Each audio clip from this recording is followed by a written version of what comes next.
로마서 1장 24절에서 27절.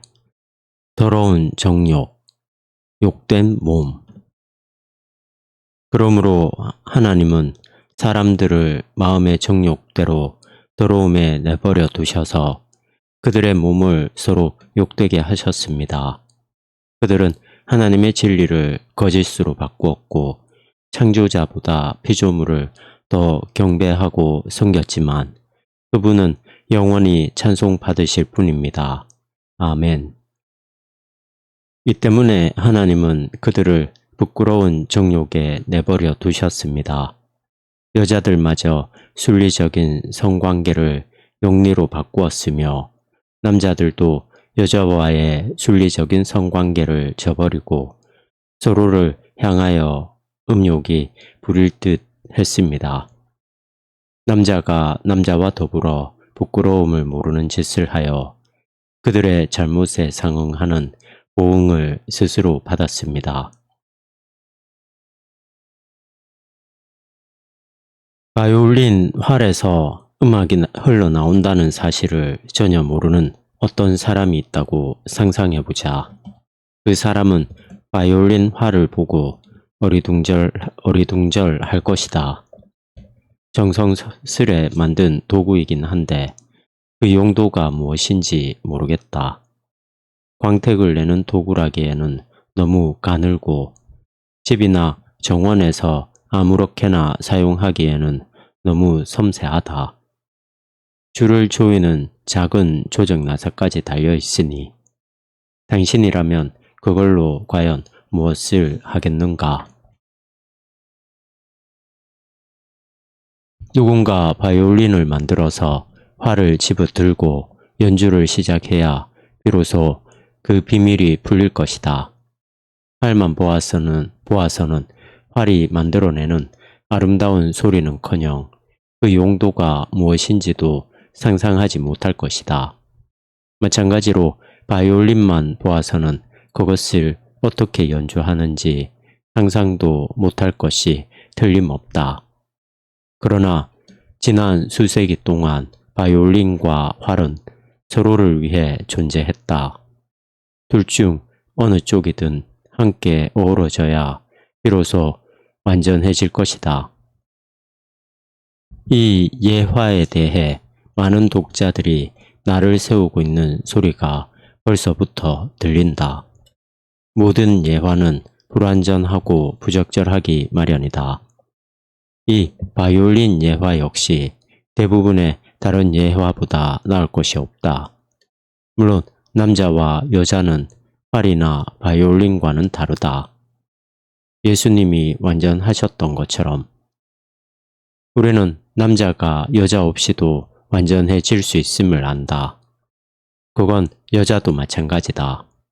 물론 남자는 활보다 복잡한 존재이며 여자는 바이올린과는 다르다. 그 반대도 마찬가지다. 그러나 인생이 어떻게 창조자의 의도에서 벗어나 뒤틀려 왔는지에 대해 바울이 설명하기 시작하는 지금 우리는 이 예화를 통해 바울이 마음속에 품고 있는 요점을 잘 잡아낼 수 있다. 이 모든 주제를 논란 없이 다루기란 불가능하다. 이제 본격적으로 논의에 뛰어들어 바울이 무슨 말을 하는지 알아보자.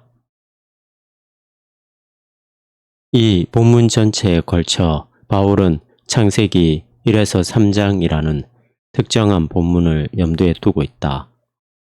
만일 바울이 인간이 어떤 식으로 하나님의 의도에 거역해 왔는지 설명하려고 했다면 십계명과 같은 것에서 시작하는 것이 더 좋았을 수도 있다. 하기야 바울은 나중에 십계명으로 돌아가기는 한다.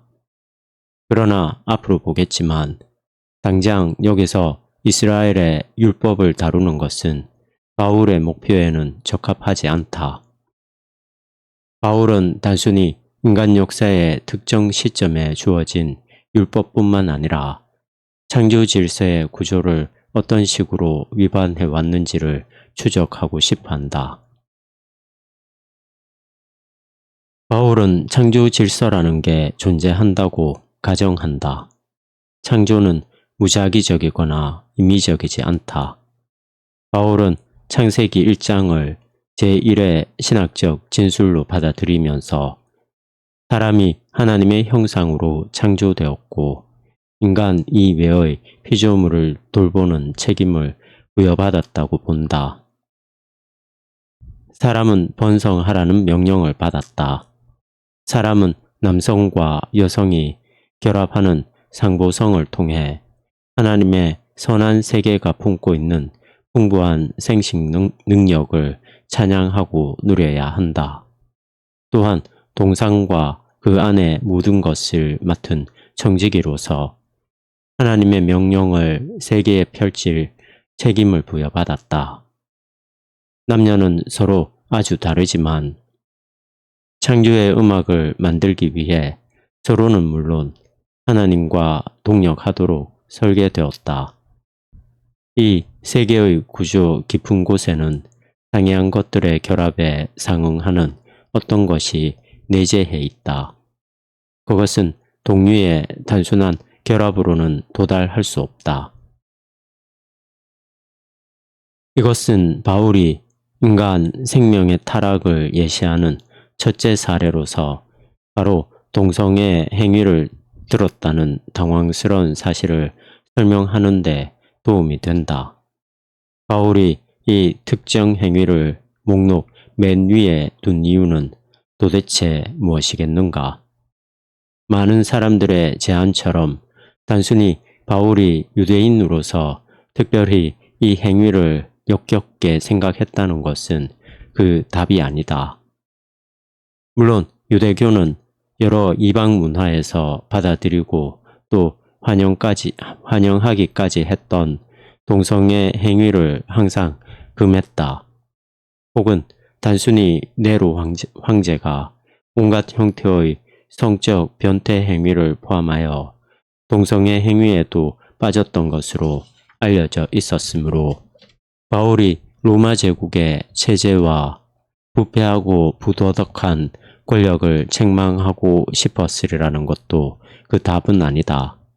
물론 그런 생각이 바울의 의중에 조금이나마 있었다고 볼 수는 있지만 그것이 바울의 핵심 요점은 분명 아니다. 흔히 주장하듯이 고대 세계에서는 동성애가 주로 신전, 매춘 혹은 연장자가 어린 사람을 성적으로 이용하는 문제였다고 말하는 것도 그 답은 아니다.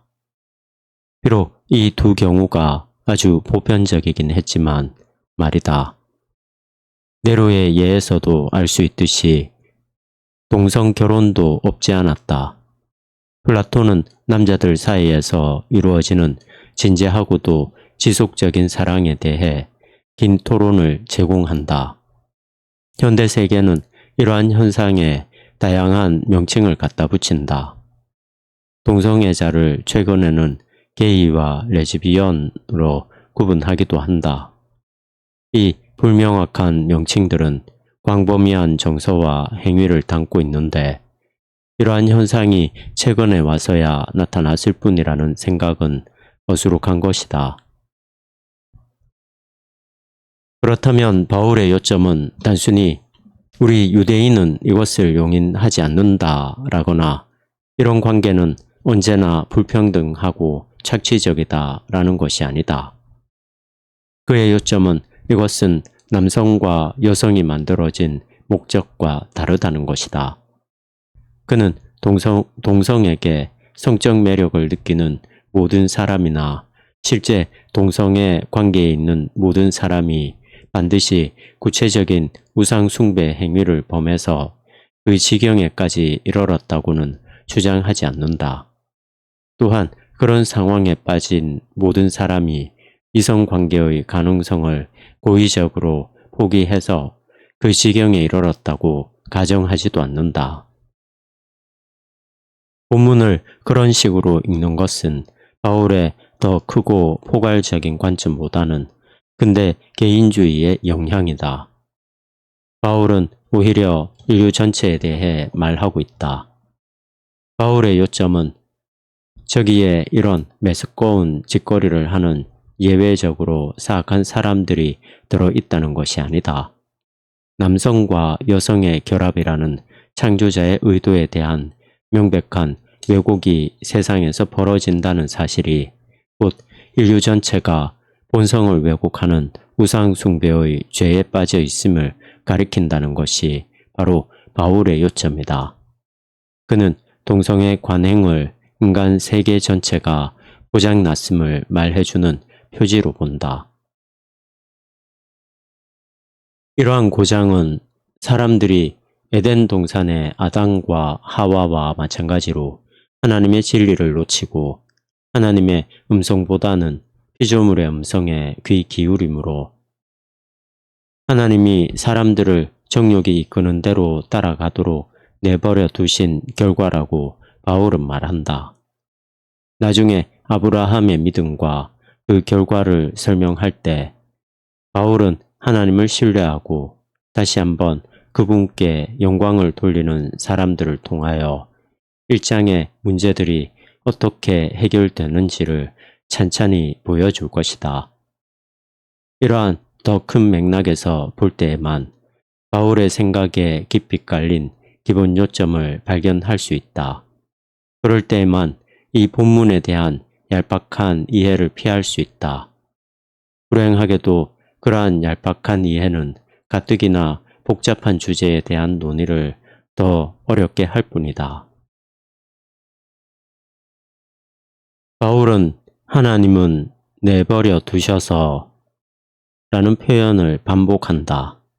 하나님이 사람에게 책임을 주셨다는 것은 말 그대로 책임이 확실히 책임을 맡기셨다는 것이다. 개인의 선택일 뿐 아니라 인류 전체의 선택이기도 한 우리의 선택에 대해 놀랍게도 하나님은 우리에게 그 결과를 탕과하도록 허락하신다. 하나님은 우리에게 경고하실 것이며 회개하고 방향을 바꿀 기회를 주실 것이다. 그러나 만일 우상숭배를 선택한다면 우리는 우리의 인간성이 조금씩 사라지는 것을 볼 수밖에 없다. 우리가 그 형상을 따라 지음받은 하나님을 경배할 때 우리는 그 형상을 더 밝게 반영함은 물론 더 완전하고도 진정한 인간이 된다. 단순히 개인이 아니라 인간 전체를 의미하는 우리가 살아계신 하나님이 아닌 다른 무언가를 곧 그 자체도 또 하나님의 피조물에 불과하기에 부패와 죽음에 종속된 무언가를 경배할 때 우리가 담고 있는 형상, 즉 본질적 인간성은 손상된다. 물론 이것이 동성애라는 주제에 대한 최종 결론은 아니다. 바울이 이 시점에서 이 주제에 대해 쓴 것은 고작 2절밖에 되지 않으므로 바울의 더 상세한 관점을 충분히 연역해내기는 어렵다. 그러나 이 주제를 두고 난무하는 논쟁과 수사를 넘어 우리는 이 본문 및 신약의 다른 본문에서 일련의 자의적인 규칙이 아니라 진정한 인간의 의미에 대한 심오한 신학을, 물론 인간의 무한한 자기 기만 능력에 대한 경고를 본다.